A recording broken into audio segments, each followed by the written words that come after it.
I'd like to firstly welcome someone who is one of the original people within this industry that we call our own. My name is Deon Rebello, and I'm the CEO of DCX Bullion. And I'd like to welcome Glenn Schoeman today from Gold Reef City Mint.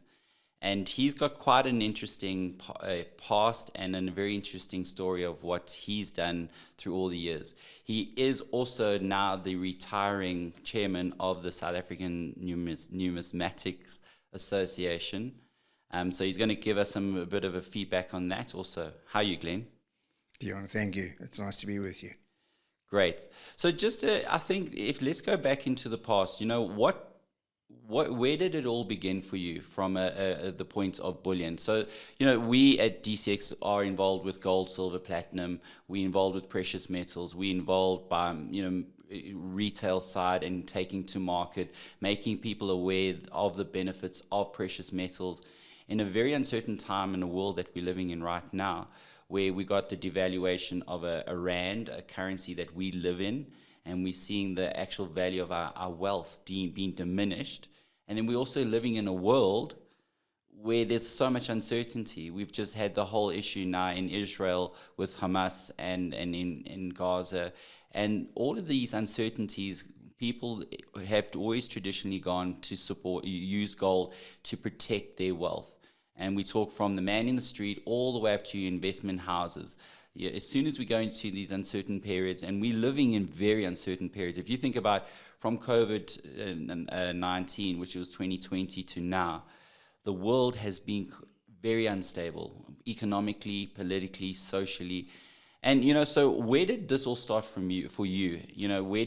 Where did it begin? Where did Gold Reef City start? And then what was your journey to go to become the chairman of the South African Numismatics Association? Very, very interesting question. I think we have to step back to as far back as 1967. Okay. Prior to 1967, there were guys who collected coins and enjoyed numismatics, yes. But it was never the prime aim for numismatics to necessarily include bullion, gold, silver, and to look at it from the investor's point of view as investing in bullion.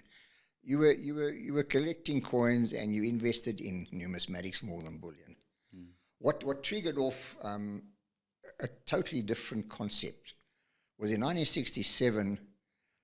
The South African government realized that there was a glut of gold in this country, and there was no real means of moving gold into the international world other than in bars. And they came up with an idea to initiate a 1 ounce bullion coin, which of course we all know the word Kruger Rand. The 1967 Rand show that was held in Johannesburg on that year, it was attended by the normal amount of people, which was probably hundreds of thousands of people. And the Chamber of Mines had a stall there where they had Kruger Rands that they were trying to sell. And when I say trying to sell, they had a great deal of difficulty in selling these things. Because the question at the time was, why would I want to buy a 1 ounce or whatever of gold? It just didn't make sense. It was sold at the exorbitant price at the time of 27 rands, right? Sure. And I remember my dad coming home. He'd been to the Rand show with a friend, and he said they went to the Chamber of Mines. And my dad was into numismatics at the time as well. And he said, they're selling coins there, but they want 27 Rand for these things. It's a 1 ounce, what they're calling a Kruger Rand. We've never seen these things before, but I don't know if this will ever take off. I mean, they're looking for a lot of money for one coin. And of course, today, we find it quite amusing to hear that number of 27 Rand. However, my dad said, okay, he's going to jump in the deep end and he's going to spend a lot of money, he's going to buy one, which he did, and he stuck it away. And for many years, it remained at that level. It remained at 27 Rand for a number of years. It eventually crawled up to 32 Rand an ounce, which was a massive increase, of course. And then slowly but surely, the graph on gold went up And the currency at the time, our currency, the rand, as opposed to the US dollar, we had a very strong currency. Yeah. And so there wasn't a great jump on the value of a Kruger Rand in 1967, all the way up to the mid-70s, even late 70s. There wasn't massive jumps. And then all of a sudden, people started realizing that gold is still one of the oldest means of storing wealth. And slowly but surely, the gold price went up. And of course, the value of your Kruger Rand went up. And then this word investment came into it. And the guys realized that although you could invest your money into your property, or you could stick it in the bank and earn X amount of interest on it monthly, the investment on a Kruger Rand didn't look too bad at all. And of course, within a couple of years, the gold price escalated even more and more. And if we look where it is today, it's quite a scary number. Yeah, absolutely. It's gone up dramatically. If you look at the graph, I don't have a copy of it here, unfortunately, but the graph for very many years was ever so flat. And I remember eventually, in the early 80s, the price on a Kruger Rand was about 700 Rand, 800 Rand. And that, of course, compared to the 27 Rand that it was issued at in 1967, was a massive increase. And for the first time, really, the world looked and said, hang on, this is an investment thing. Yeah. Let's look at it more seriously. Silver at that time just used to tag along, as it were, and I don't believe silver at that point in time was a great investment. It didn't do much. But as the Kruger Rand got more and more valuable, purely due to the gold price increasing all the time, people started taking notice. And we then opened what we called Gold Reef City Coins and Stamps in 1986. My dad opened the shop, and it was purely numismatics. We did, as a small line, we did a couple of Kruger Rands here and there, but it was never really a major line. Mm.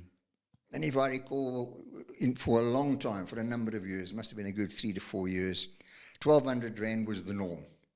1,200 Rand for a Kruger Rand was where it was pegged, and guys used to trade 20, 30 Rand above that or below it. So it was never anything really worth looking at seriously. Yeah.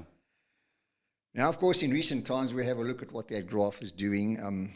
It's escalating at the moment, and has done for at least the past 20 years. It's going up at an angle of about 35 to 40 degrees. So there's been a steep increase in the gold price. A lot of that has obviously been affected by the fact that our currency, the rand, has weakened dramatically against the US dollar. Yeah. So that also has brought the graph up a lot stronger than what it might have been, purely because our currency has been so weak, and your rand is not buying as much as it used to. Absolutely. And of course, if we look at where it has been in very recent times, and I'd say even in the last 5 years, the Kruger Rand price has increased so much that it must be, and is, and I say that with confidence, at this point in time, gold is the best single investment anyone can make. I happened to address a bunch of guys a while back, and they said to me, but what about property? I said, well, property is relative. It's relative to the suburb in which you want to buy it. Absolutely, yeah. Or the building you want to buy it in. So it's not always a great investment. And I think in recent times, if we look at what the property markets have done in South Africa, it's been disappointing, to say the very least. In fact, a lot of people are sitting with properties they bought maybe 10, 15 years ago that have not increased in value at all. And on the contrary, some of them gone down. Yeah. So looking at that and comparing that to what the gold price has done, bullion is most definitely the way to go. And I also think if you consider that Kruger Rand or a sovereign coin is tangible, that it's a tangible asset, it's geo-neutral, so you can literally go anywhere in the world, and the price that you would get here would be relative to the price that you get in London, in New York, in Shanghai, in Hong Kong, and so on. And I think from an investment perspective, that there's value in that, so that you are able to actually carry your wealth in the form of a gold coin, but anywhere in the world it holds that value. So you almost decouple your wealth from a poor performing rand, as we know, and we know that that's a problem. So this is a way that it actually protects wealth over the longer period. Most definitely. Yeah. You know, if we have a look at the sort of current trends worldwide, interestingly is the mere fact that the term or the brand name Kruger Rand is one of the top 5 known brands in the world. And there are more Kruger Rands in circulation worldwide than what there are of all the other gold coins Combined. in the world combined. So, just out of interest, was the Kruger Rand the first official sovereign coin? Were we the front runners to that whole trend globally? If we're looking at a sovereign coin and we look at Kruger Rand, they were not the first gold coins in the world, definitely not. But they were the first sort of 1 ounce gold coins that were manufactured in mass. Okay. From as far back, I mean, the first coins minted in South Africa in gold goes back to the Burgerspont, which was 1874. Yes. So that's a long, long time ago. And then, of course, we had the ZAR era where Paul Kruger's minted gold coins from 1892 until 1902. So it wasn't the first sovereign gold coin, but it was the first 1 ounce coin coming out of South Africa, and it was the first gold coin worldwide that people sat up and took notice and realized, hang on a second, this is a norm, and this is what we should use as a standard, and it's still used as a standard currently. It's a phenomenal brand, and as you mentioned, I mean, to say that it's in the top 5 brands internationally, and considering that period of time in South Africa where as a mining country, and that was a lot of our economy was built on mining, we were the biggest mining producer in the world. Correct. At that stage. Quite right. So tell me more about, you mentioned Gold Reef City Mint. So was that actually at the Gold Reef City amusement park where your dad founded the original company? Quite right. That's where we started out. We started out as Gold Reef City Coins and Stamps, a little shop right at the entrance. There was, of course, a place called Gold Reef City Mint that was run and owned by the South African Mint. Okay. It was a satellite of the South African Mint. Okay.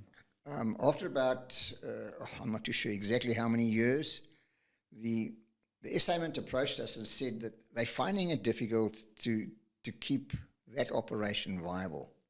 They had, prior to that, and from 1982 until 1991, no, from 1987 until 1991, they minted Gold Reef City Kruger Rands. This was a Kruger Rand that had the GRC mint mark on it. Okay. And it was the first time that coins had been minted outside of the premises of the South African Mint. Okay. And that did very well. It really did. It went really well because it was something new. It was something different. And the numismatic guys looked at this and said, no, this is good stuff. And it was an item that was made in limited quantities. So it was very popular. Once that era had passed and they stopped making those coins, the SA Mint came to us and said, look, we don't feel we want to carry on with this anymore. Would you, as the little coin shop on the premises, like to take over the mint? And my dad, who was 73 at the time, he says, I don't know if we're too keen to do that. I said, no, I'm quite keen to do that because I see a future there. And I said, we would take it over on condition they leave as much equipment there as possible because they had a lot of machines that were working machines. And if you would teach me the whole operation as well, which is what they did. So my dad and I then took it over as a private company. Okay. It was the first time that a private company or the private mint had been established in South Africa. There were other companies that also make medals and medallions and that sort of stuff, but to be called Gold Reef City Mint, it was the very first time out. And for me, I've followed you for many years, and I actually as a child remember the Gold Reef City shop there, and I actually remember going in there and being fascinated by all these different coins. And as a young child, I always had a fascination to coins and stamps and the interest, behind them. But just, from a Gold Reef City perspective, wearing that hat, what, like, would you say are some of your major achievements that you can proudly, tell us about? Well, as I say, from 1987 until 1991, the South African Mint made those Gold Reef City Krugerrands. But once they'd left, there was a bit of a gap that had been left. And 2 years later, in 1993, it was the 100th anniversary of the banking industry in this country. And then the SA Mint realized that to commemorate a major event like that was great, especially because it was coinage and it was banking, and they were so closely linked. Yeah. And we were then very fortunate to be asked to mint a coin. It was a Protea. It wasn't a Krugerrand. It was a Protea coin. To mint a Protea coin at Gold Reef City Mint on behalf of the South African Mint to celebrate that particular event. The governor of the Reserve Bank at that time was Dr. Pierre Groenewald. He was there. And Mr. Basil Hershoff, who was the MD of FNB at the time, yes, which is still Barclays Bank at that time, they were the two guys that came in and did the actual minting of those very first coins. They were made in limited quantities, so it was a very exciting time for the numismatic industry to see something totally out of line, something that they'd never seen before that was minted. So that was definitely a major highlight for us. If I want to carry on with a couple of highlights, I think probably the highlight of the day or of our whole experience at Gold Reef City was in 1995. Nelson Mandela had been in power for just over a year. Yes. And you'll know, of course, the 18th of July is his birthday, and he was 77 years old. And I don't know who set it up, who had this stroke of genius, but they invited Nelson Mandela that day to come to Gold Reef City to celebrate his birthday. And there was a very pertinent reason for that as well. When he came up from the Transkei as a young man, he worked at 14 Shaft Crown Mines, which is where Gold Reef City was built. That's amazing. So it was a lot of history for them. He remembered, of course, everything that was there. And the fact that he came into the mint there with us, and we then applied and said, can we mint you something to celebrate your birthday and this particular event? Yeah. Being the noble and shy man that he was, and he was a shy man, he said, yes, you can, but don't do anything in gold. It has to be in silver, please. And we obviously wanted to do a 1 ounce gold coin because that was the norm. But being the sort of person he was, he says, no, make it silver. And we did. We minted the very first medallion, coin, call it what you like, in his honor with his image on, and he did the actual minting. We're very proud to have photographs of him doing the minting of that on a very old coin press, which is now the South African Mint, the Wimpole coin press, which Paul Kruger brought from Germany in the early 1890s. And that for us was a major event. The whole of Gold Reef City stopped while Nelson Mandela walked around the place and visited the city, and then he came into the mint and minted the coin there. So that for us definitely was probably the biggest highlight that we ever had. We were fortunate after that to be invited to mint the medallions for F.W. de Klerk to celebrate his announcement in February, where he had told the world that apartheid was going to be done away with and that the ANC would be unbanned. And that was in 2007 that we did that particular minting. And he was there as well. He came, we met him, he came through and he minted the first ones of those as well in platinum.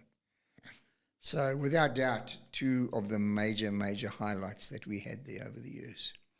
I mean, that's an unbelievable story, and to actually show the character of Madiba, you know, that he had the opportunity to have a gold coin in his honor, and he rather choose silver. Chose silver.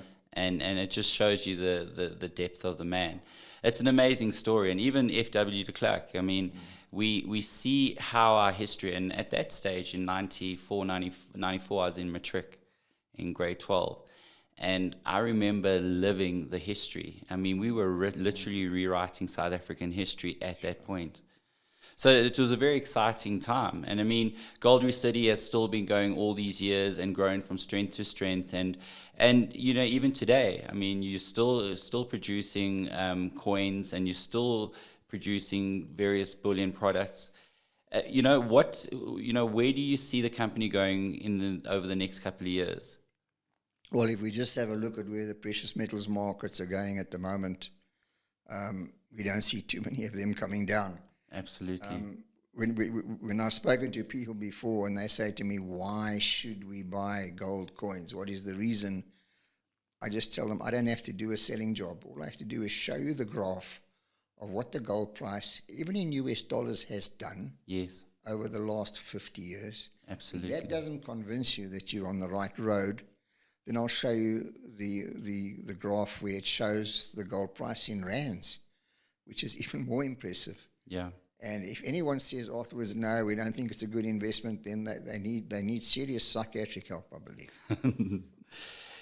That said, now with your hat on as the chairman of the South African Numismatics Association, just give us a background how you got into that. Were you one of the founding members of the society?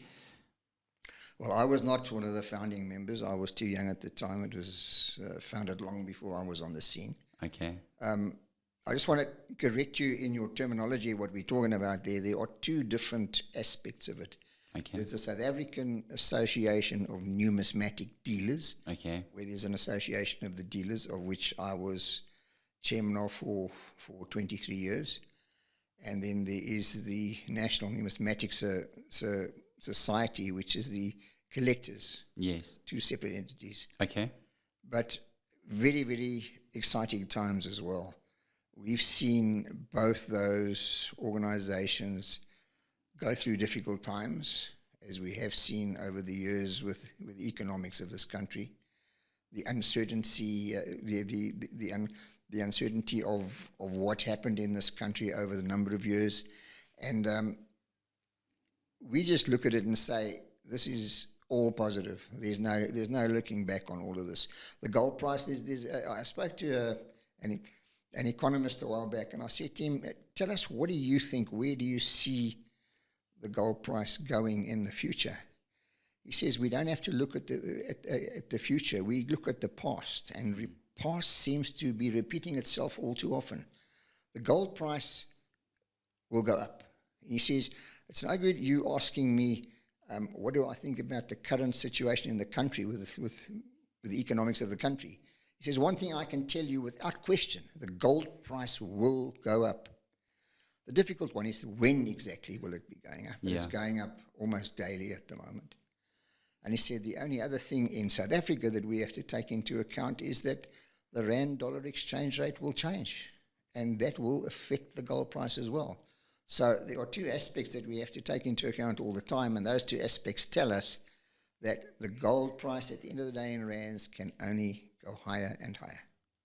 Well, that's interesting. And tell me, within the numismatics field, what are the latest trends or developments that you personally find exciting? For a long time, people have been saying that silver is the poor cousin of the precious metals. It's nowhere in the same league as the PMGs, the PGMs at least, the platinum group metals. But it's always been the poor cousin, and yet if we see what has happened with silver in the last 4 to 5 years, silver has increased dramatically in value. We're now being asked to manufacture silver bars. We started out with 1 ounce bars. and 1 ounce coins. We then went to 2 ounce, 5 ounce, 100 gram, 150 gram. We now do kilograms, and some people are asking for a 5 kilogram silver bar. Obviously, as you go to a bigger size, your manufacturing cost does come down. Yeah. So it makes it far more viable for anyone to buy silver. If they buy it on a bigger quantity, the price per gram comes down dramatically. So the bigger the bar, the cheaper it works out per gram. And the interest in that has been quite amazing. And even in recent times, in the last 2-3 months or so, we found that people are even asking us to make copper bars. Yes. Which I find quite incredible. But Yeah. that is what's happening. The price of copper worldwide is going up. So that could, I wouldn't call it a precious metal, but it is a valuable metal. Absolutely. But even just on the whole silver metal, I mean, silver, as far as supply and demand, last year ran at a deficit. The demand outweighed the supply. It's been doing that for a number of years. And then this year we're expecting the same thing. The interesting thing is we know that it is an investment metal, but also it's an industrial metal. The biggest demand right now in silver, and it's running at about 20% per annum, is your photovoltaic market, your solar panels. Yeah. And the two biggest markets right now for that is China and India, two biggest populations on the planet. And you even just see in this country with our power challenges, the amount of people moving to solar. And so I do believe, and then we even go further and you look at the whole new, everything becoming more electric, so vehicles and so on. And silver plays an absolute crucial role in that growth. So would copper. And it's interesting that you mentioned the copper because I do see value in it. Yes. The one thing that's maybe against copper right now is the manufacturing costs probably more expensive than the actual material per weight. True. But that said, it's still, there's a demand and there's an interest in it. And what we even seeing trend-wise right now is people are concerned. People want to see ways of where they can put their wealth and they know that it will actually grow through these periods of time. Just on that, so the interesting thing there, you've seen a massive growth on the silver coin side, people wanting to purchase and buy silver. Most definitely. We asked for many years that the SA Mint should look at manufacturing a silver Krugerrand. And we were told for many years we're not going to do a silver ever because it's going to dilute the Krugerrand brand. That to me didn't make sense. So we tried as much as we could, but no, the powers that be said no. And then a number of years later, because there was a special anniversary coming up, which was the 50th anniversary of the Krugerrand, we were informed by the SA Mint that they were going to make silver Krugerrands for 1 year and 1 year only, and that was 2017. And that it would just be there to celebrate the 50th anniversary of gold Krugerrands. I was ecstatic when I heard it, and I thought, at last, here we go. Yeah. And they brought out one of the most beautiful coins ever made.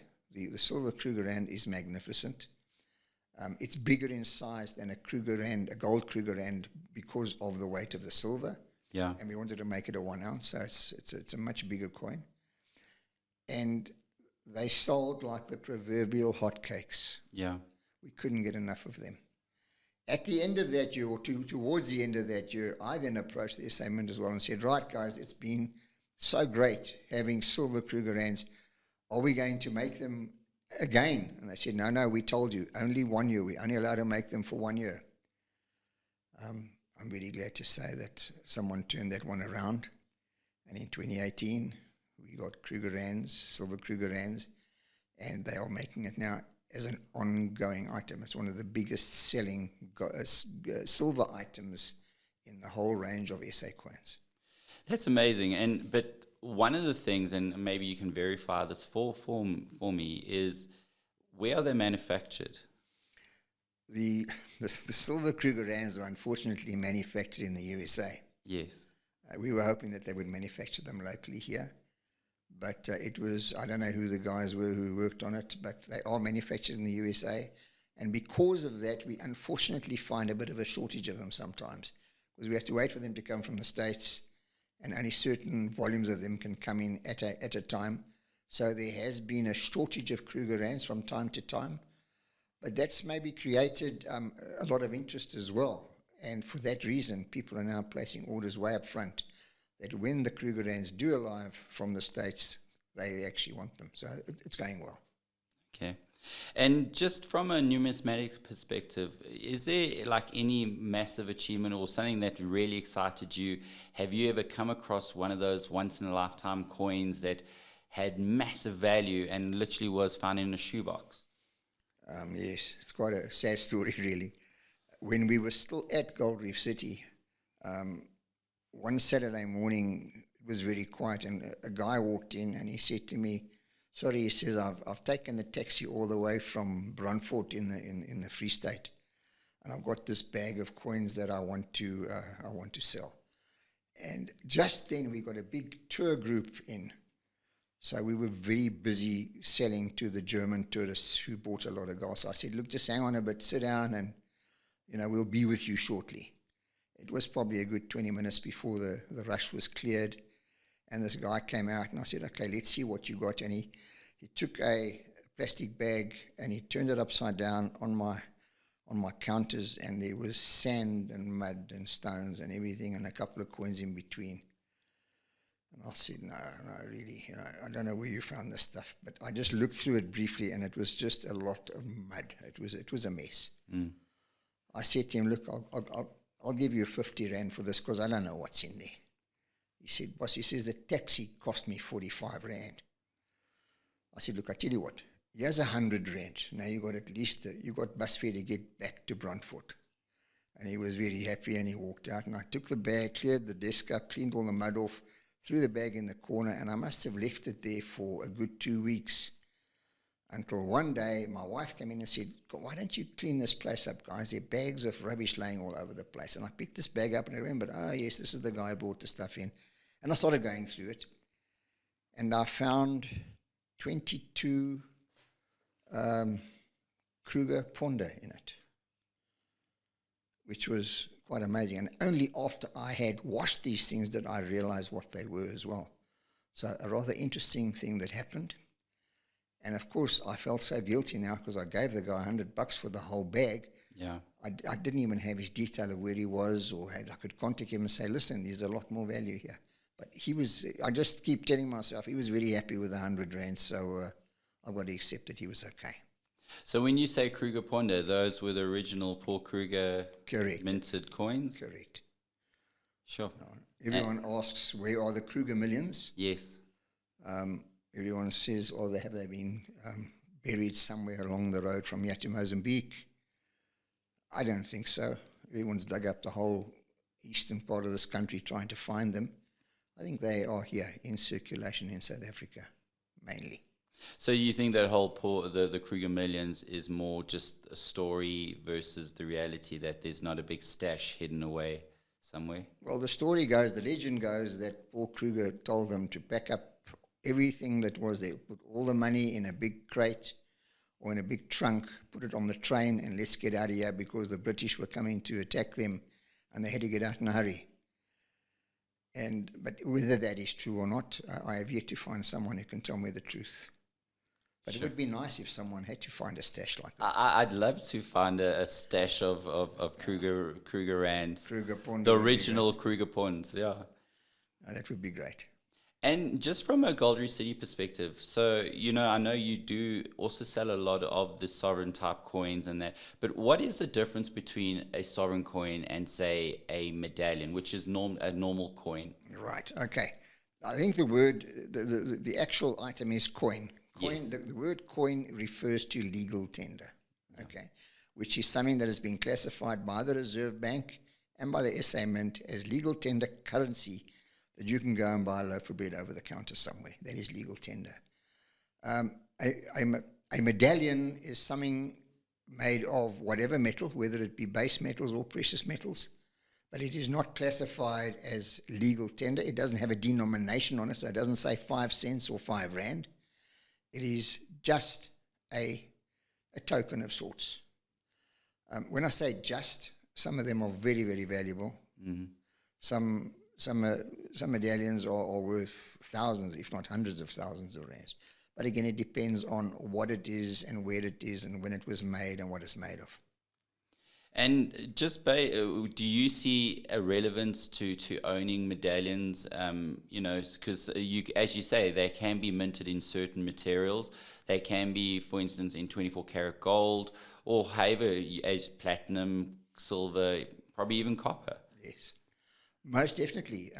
If your first item you've got to take into account is the price of metals, irrespective of what they are, it's going up all the time. Yeah. So if you buy something like that today, irrespective of what you pay for it, it will appreciate in value over years. Some items are particularly scarce. And I've just recently seen, when we were at Gold Reef City still, we used to mint tokens there that we used to sell to the kids and all the foreign tourists and so on. And we never realized how scarce some of those were. And now that guys are looking at those tokens and seeing how many are available, how many are still in circulation, we find that they are pretty scarce. And immediately the scarcity value is now creating an increase in value for that. A wonderful catalog's just recently been issued, where it gives the whole lot of Gold Reef City Mint tokens that were made.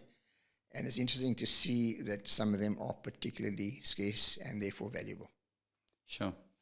And just as your role as the chairman of the Numismatics Association, through the years that you've held that position, I know you've recently retired from it and you've handed over the reins to the next person to come in. But as the chairman, and I know you're very passionate about this industry and really empowering people with knowledge, what for you are some of the big highlights from your tenure? Well, I think one of the big things is that there was a time when the coin shows were only had or held in Johannesburg.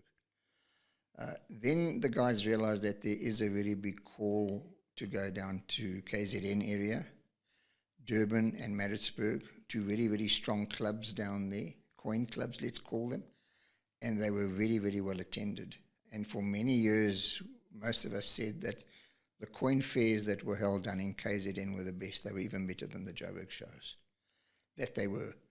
And then, of course, we mustn't forget the rest of the country. Cape Town also, very, very strong. The numismatic following in Cape Town is growing by the minute. A number of changes have come about in the Cape Town area, in that a new numismatic society has been formed down there. A bunch of guys that are also very passionate about what they do, and it's going well. There is a numismatic society in the Eastern Cape, East London, Port Elizabeth area. And for the first time ever in all the years I've been into numismatics, we had a coin fair this year in Bloemfontein. So the Free State guys are also, they're working very hard. And all round, the interest in numismatics has really come up drastically.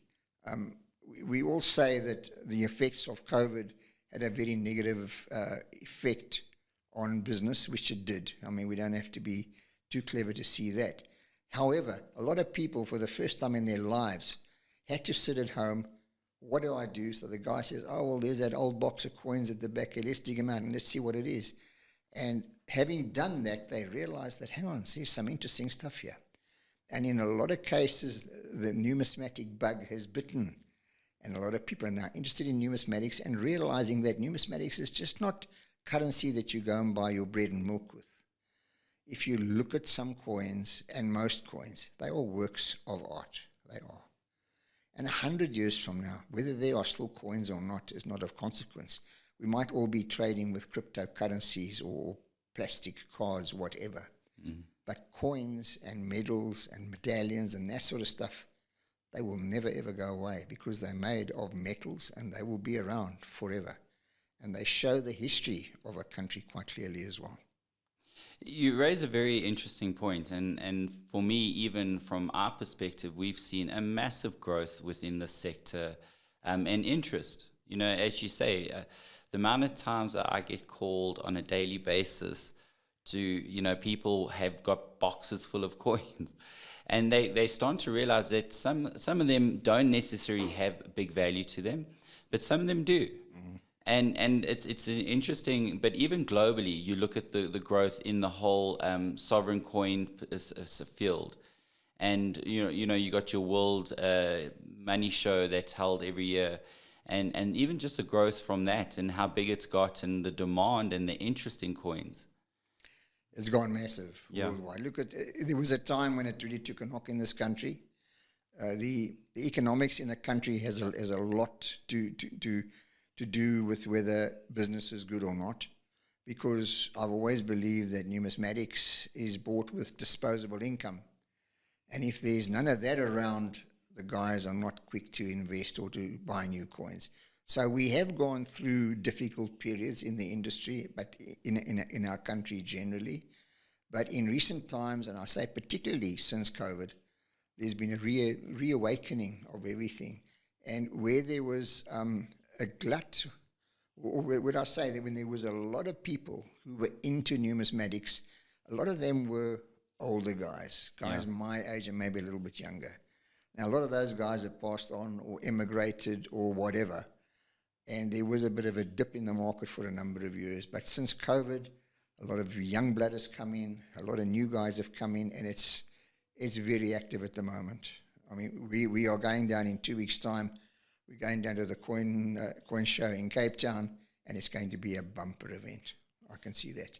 Well, you say that. I mean, we attended your last meeting, numismatics meeting. Society meeting. Yeah, and there was a young lady of 13, 14 years old that was there and very much involved and interested. And I mean, the talk that was given that night was unbelievable. It was enlightening, and it was interesting. And again, as you say, you pick up a coin and you have a look at it and you don't realize the history behind that coin sometimes. But if you go throughout history, I mean, we're finding coins from Roman era and even earlier periods. Right. And it has a very big representation of a society during that time. Most definitely. It gives you a lot of history of where they came from and what it was all about. Yeah. So for me, I think that's exciting. I kind of never thought, I thought numismatics was kind of declining and wasn't as relevant as I now do see that there's massive relevance in it. Most definitely. And for me, I mean, is there anything else that you want, if there's someone that's listening now for the first time and they're thinking, sure, this sounds really interesting, how do I get into it? What would be your best advice for them, saying, okay, listen, you got a little bit of money, I suggest you look at this or you look at that? I think to start off, everyone somewhere in their house has either got a little bottle or a little bag that grandmother passed on to them somewhere down the line, or their dad passed it on, and they've now got this. First, find out what you've got in that bag. You never know what you have in that bag. Says there's been some exciting stuff, so you might have something interesting, and then decide what aspect of numismatics you'd like to follow, what you find most interesting. And I can guarantee you that once the numismatic bug bites, you'll find that people will be very interested in a particular subject, and they'll want to get as much information on that subject as they possibly can. And the future, especially as you say, when you've got youngsters of 12, 13, 14 years old attending a numismatic meeting, things look good. Things look very good. Just, before we close, is there anything from, that you feel that you want to maybe highlight that's important for the person that's listening? Well, I think for the older group of people, if you look at what investments you have made in your life and what investments have been worthwhile, and if you had invested in gold 10 years ago, what would have been the value of your portfolio now? Just do an assessment of that, and it's very easy to do. Go onto the internet and just look at where the gold price was, whatever other time you like, and look at the rate of exchanges, etc., etc. Based on that, it is one of the very few hobbies, other than owning very fancy motor cars, that you will spend money on and you will get your money back and you will make a profit at the end of the day. Obviously, buying from the right people and buying the right product is important, but do your homework before you do that. Buy good numismatics and you won't go wrong. You know, you raised something quite relevant to us, because a lot of our work when we take product to market is about empowering the listener, empowering the person in the street to realize that with declining rand to dollar and just the global recession and all the economics behind it, we know the world's in trouble economically. We know that there's a lot of issues, and people are starting to take more seriously their wealth.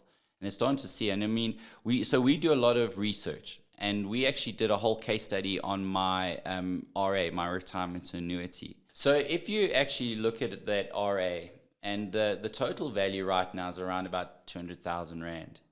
If you're gone and taken those same premiums on every single month, buying a little bit of gold. And what we did is we also didn't just take the spot price, we put a premium on it for manufacturing. So the value of what we represent is quite accurate. And what's interesting is, yes, my RA is worth 200,000 Rand. If I'd bought gold over that same period of time, I'd be sitting on over 340,000 Rand in value. The Rand has depreciated more than, I think originally when we started when I started the RA, it was around 7 Rand to the dollar. It's now 19 Rand plus to the dollar. We look at gold, what was priced 15 years ago to what it's priced now. So just on those two factors, the growth in buying and holding gold far exceeded the value of an RA. So it just shows you how easy it is to sell the product, because Absolutely. the numbers don't lie. The numbers are real. And you can go back for as long as you like and look at the numbers. Investing in precious metals, particularly gold and silver, you cannot go wrong. And your investment is far better than taking out an RA or even a pension fund or whatever. Yeah. And that's been proven to me more than once. Glenn, thanks for your time today. It's been really enlightening, and just to have your time, and that I know you're a very busy man, but to spend that time with us. And there's been a lot of interesting things that you've unpacked for us. I mean, the story about Madiba and de Klerk, and just that whole journey, and just from where you started to where you are now. I'm sure when you started with your dad in those early years, you would never believe you'd be where you are now. No, for sure. That's quite true. Thank you, Deon. Yeah, absolute pleasure, and thanks for coming on. Thanks for having us.